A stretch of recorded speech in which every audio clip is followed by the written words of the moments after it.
Hello guys, তো আজকে 200 টাকা আছে আমার কাছে। এই যে দেখতে পাচ্ছ 200 টাকা, এটা দিয়ে চ্যালেঞ্জ হবে যে ফোনে 2 মিনিট টাইমার, খেতে পারলে 200 টাকা আমার। তো চলো শুরু করা যাক, টাইমারটা লাগিয়ে দিয়ে চলো ফুচকা খাওয়া যাক।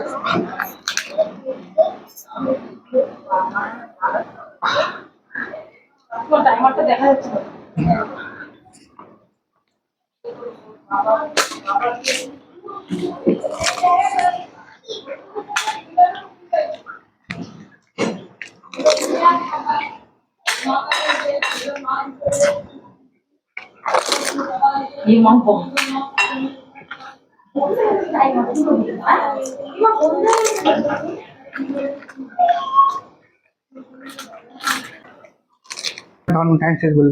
তো চ্যালেঞ্জটা হেরে গেছি, টাকা লাল হয়ে গেছে আমার। তো দেখতেই পাচ্ছ আজকে যে ভিডিওটি উনি এটা পরে খেয়ে নেবো, মানে বাড়ির কাউকে খাইয়ে দেবো। চলো নেক্সট ভিডিও দেখাচ্ছে, টাটা পাবে।